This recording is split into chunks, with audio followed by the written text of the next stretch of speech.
So now we've got our block sitting here, and we're going to put the camshaft in today. So this camshaft comes in our kit from Caddy Daddy, and includes with some cam shield, which is an assembly lube for it. And Josh and I were talking, what we like to do, we had the bearings already pressed in there at the machine shop and fitted. So we're going to put some of the assembly lube on there on both surfaces. We have our regular general purpose lube, and we'll use that to slip the cam in, and then we'll lubricate each lobe once it's in the block. Then you're not handling a camshaft that's all totally covered with assembly lube.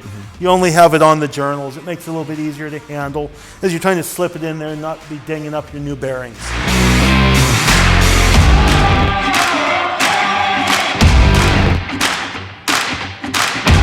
And we don't really have a strong preference for a general engine assembly lubricant.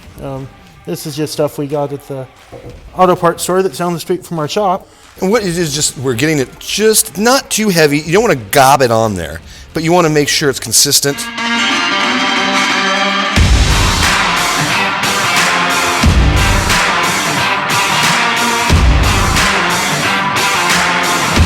What we're going to do is we're going to take this and you go from the front of the engine block.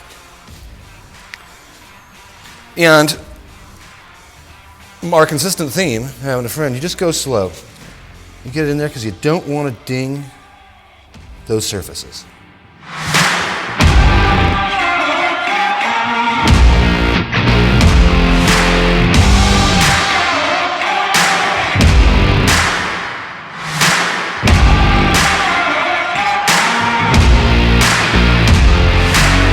And we just want to get a little on here. What I like to do is I like to just go along the cam and get the surface that's exposed and give it a little bit of rotation. And then we want to try to reserve a little bit of the lubricant out so we can put a little bit on the base of each lifter when that time comes.